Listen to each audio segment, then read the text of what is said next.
আসসালামু আলাইকুম প্রিয় দর্শক, আপনারা জানেন যে কিছুদিন আগে ডক্টর মোহাম্মদ ইউনূস যখন জাতিসংঘ সাধারণ পরিষদে যোগ দিতে যুক্তরাষ্ট্রে গিয়েছিলেন, সেখানে ওনার সঙ্গে বেশ কয়েকটা মানবাধিকার বিষয়ক আন্তর্জাতিক সংস্থার সঙ্গে ওনার বৈঠক হয়েছিল এবং সেখানে নানা রকম বিষয়ে আলাপ আলোচনা হয়েছিল। সেই আলাপ আলোচনার প্রেক্ষিতে রিসেন্টলি আজকেই আমরা জানতে পারলাম যে 6টা সংস্থা ডক্টর ইউনূসকে একটা চিঠি লিখেছেন। সেই সংস্থাগুলি হলো Civicus, Committee to Protect Journalist, Fortify Rights, Human Rights Watch, Robert F Kennedy Human Rights, Tech Global Institute. এই 6টা সংগঠন মিলে একসঙ্গে একটা যৌথ চিঠি লিখেছেন ডক্টর মোহাম্মদ ইউনূসকে এবং সেখানে তারা বলেছেন যে মানবাধিকার দেশ বাংলাদেশের মানবাধিকার পরিস্থিতির সামনে কীভাবে কী করা উচিত না, এবং তাদের চোখে কোনগুলো সমস্যা মনে হচ্ছে, কোনগুলি বিষয়ে তাদের আপত্তি আছে, এগুলো তাদের অবজারভেশনগুলো ওই চিঠিতে ওনারা তুলে ধরেছেন এবং তারপর তারা সেখানে 12টা সুপারিশ করেছেন। এই সংস্থাগুলো এই চিঠিটা, এই সুপারিশগুলো এগুলো প্রকাশিত হয়েছে হিউম্যান রাইটস ওয়াচের যে ওয়েবসাইট আছে সেখানে। তো এই চিঠির অন্যান্য বিষয়, অনেক বিষয় নিয়ে আলোচনা করা হয়েছে, দেশের মানবাধিকার পরিস্থিতি নিয়ে আলোচনা করা হয়েছে, গণমাধ্যমের যে স্বাধীনতা সেটা নিয়ে আলোচনা করা হয়েছে, রাজনৈতিক কর্মীদেরকে বিভিন্নভাবে যে হেনস্থা করা হচ্ছে নানা রকম মিথ্যা মামলা দিয়ে, সেগুলি নিয়ে বলা হয়েছে। অনেক কিছু আছে। আবার কিছু কিছু ক্ষেত্রে ডক্টর ইউনূসের কিছু প্রশংসাও করা হয়েছে। তো প্রশংসাগুলো আপনারা পড়ে নিন, সমালোচনাগুলোও পড়ে নিন। আমি এত লম্বা তলাপ করতে 12টা নিয়ে আলোচনা করতে গেলে তো অনেকক্ষণ সময় লাগবে, অতক্ষণ সময় আপনারাও দিবেন না, আমিও নিতে পারবো না। আমি কেবল 2টো পয়েন্ট নিয়ে কথা বলবো, যে 2টো পয়েন্ট নিয়ে আমি অনেক দিন ধরেই কথা বলে আসছি। সেটার একটা হলো এই যে মামলা মোকদ্দমা, এক একটা মামলায় 200-300 লোককে বাদী করা হচ্ছে। একটা হত্যা মামলা হয়েছে, আপনি 40 জন আর্টিস্টকে মামলায় বাদী করে দিলেন। হত্যা মামলা না, মিরপুরে একটা ঘটনা বলি, মিরপুরে একটা হত্যা প্রচেষ্টা মামলা হয়েছে, তাকে নাকি হত্যা করার জন্য পরিকল্পনা করা হয়েছিল। সেই মামলায় 1 নম্বর আসামি হলো শেখ হাসিনা, 2 নম্বর আসামি হলো আসাদুজ্জামান কামাল, স্বরাষ্ট্রমন্ত্রী ওই সময়ের, এবং সেখানে 40-50 জন শিল্পীকে দেওয়া হয়েছে। আরেকটা মামলা হলো উত্তরাতে, সেখানে 50-60 জন সাংবাদিকের নাম দিয়ে দেওয়া হয়েছে, এরা সবাই আসামি। এবং সমস্যাগুলি কি হয়েছে, এরা যে সঙ্গে একটা ষড়যন্ত্রে এতজন সাংবাদিক কখনো একটা হত্যা প্রচেষ্টা মামলায় থাকতে পারে? এটা হয়? এটা তো হয় না। তারপর দিয়েছে এবং তাদের বিরুদ্ধে এখন চলছে হয়রানি। তাদের হয় লুকিয়ে থাকতে হচ্ছে অথবা ধরা পড়লে জেলে থাকতে হচ্ছে, জামিনও হচ্ছে না। তো এই যে এগুলো কি? এগুলো আসলে হয়রানি করার জন্য। হয়রানি করা হচ্ছে রাজনীতিবিদদের, হয়রানি করা হচ্ছে গণমাধ্যম কর্মীদের, অনেককে হয়রানি করা হচ্ছে। তো এখন এই ধরনের মামলার বিষয়গুলো ব্যাপারে এই সংগঠনটা নিজেরা বলেছে এবং সেখানে কি বলেছে, আমি এটা হলো ওদের 8 নম্বর যে সুপারিশটা, সেই সুপারিশে আছে। সেখানে তারা বলেছে যে রাজনৈতিক উদ্দেশ্য প্রণোদিত মামলা প্রত্যাহার করতে বলছে, যে অন্তর্বর্তীকালীন সরকারকে আগস্ট 2024-এর পরে, আগে ও পরে দায়ের হওয়া সব রাজনৈতিক উদ্দেশ্য প্রণোদিত মামলা পর্যালোচনা করে বাতিল করতে হবে, বিশেষ করে যেগুলোর কোনো বিশ্বাসযোগ্য প্রমাণ নেই। এই সরকার আসার আগেও যেগুলো হয়েছে, যেগুলো আওয়ামী লীগ সরকার করেছিল, ওগুলোও তারা বলছে যে পর্যালোচনা করে বাতিল করতে বলেছে। অনেকগুলো কিন্তু বাতিল হয়নি। বিএনপির অনেকে কিন্তু এখনও নিয়মিত হাজিরা দিয়ে বেড়াচ্ছে। আওয়ামী লীগ আমলে করা মামলায় বিএনপির অনেক লিডার এখনও কিন্তু আদালতে যে হাজিরা হচ্ছে। কি দরকার? এগুলো একটা পর্যালোচনা করে বাতিল করে দেন। কেন মানুষকে ভোগান্তি দিতে পারছেন আপনারা? আর পরে যেগুলো হয়েছে এগুলো তো আপনারা সবাই জানেন, যে একটা মামলা হত্যা প্রচেষ্টা, অমুকের গুলি লাগছে অথবা অমুকের ছড়া গুলি লাগছে, ওই মামলায় হয়তো 200 লোককে আসামি করছেন। আসামি হতে পারে আপনি 5 জন 10 জনকে করেন, 200 লোক মিলে এটা কাজ করছে, এটা কি হয় নাকি?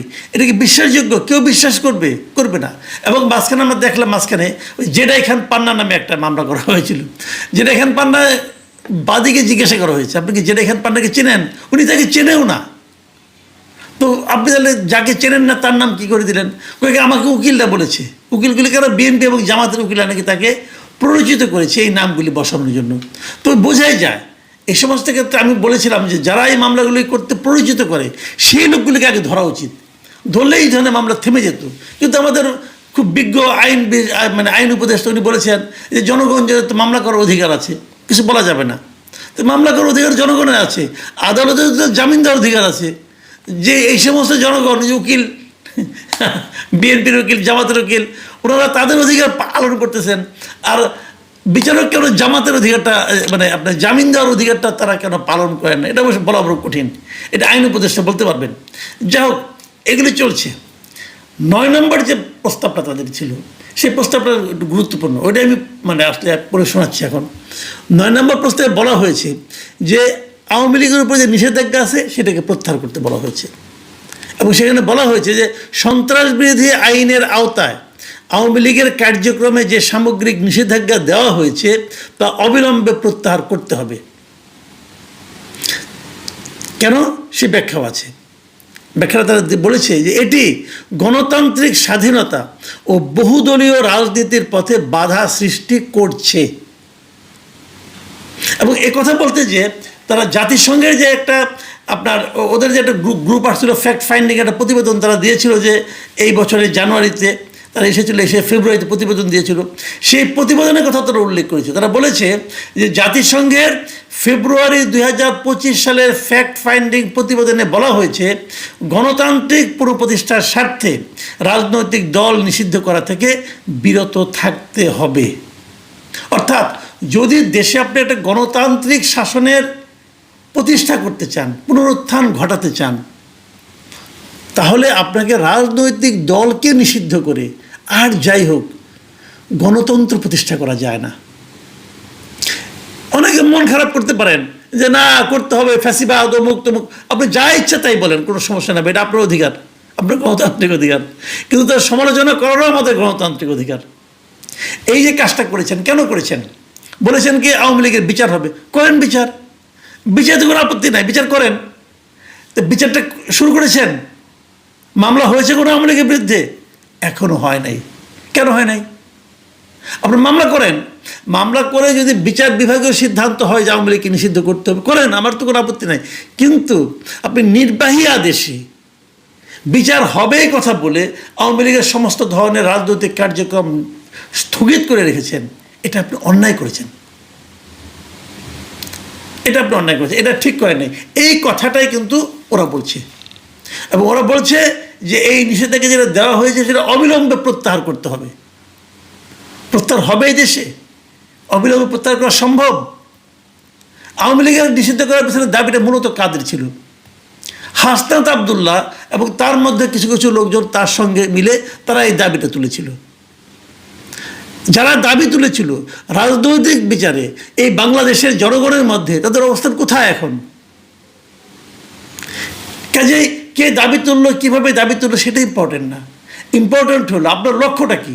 আপনার লক্ষ্য হলো দেশকে গণতান্ত্রিক ধারায় ফিরিয়ে আনা, এবং সেটা করার ক্ষেত্রে আপনি পলিটিক্যাল পার্টিকে নিষিদ্ধ করে গণতন্ত্র প্রতিষ্ঠা করা যায় না। এ কথাটা শুরুর থেকে আমি বলছি। বলাতে অনেকে আমাকে বলে আমি নাকি আওয়ামী লীগের দোষর হতে পারি। ভাই, আপনারা যখন বলছেন কেয়ার করা, আপনাদের মুখটা বন্ধ করতে পারবো না, কিন্তু প্রশ্নটা হলো আপনি আমাকে থামাই দেন, কোনো সমস্যা নাই, আওয়ামী লীগকে নিষিদ্ধ করে দেন, সেটাও কোনো সমস্যা নাই, কিন্তু সারা বিশ্বকে আপনার এই কাজটাকে ডেমোক্রেটিক প্রসেস বলবে কিনা, আপনার এই কাজটাকে তারা কি গণতন্ত্র হিসেবে মানবে কিনা? আপনি একা একা বাস করতে পারবেন? আপনাকে দুনিয়া নিয়ে চলতে হবে না? যা হোক, আমি আশা করব তারপরও সবার শুভবুদ্ধির উদয় হোক, দেশ গণতন্ত্রের ধারায় ফিরে আসুক। প্রিয় দর্শক,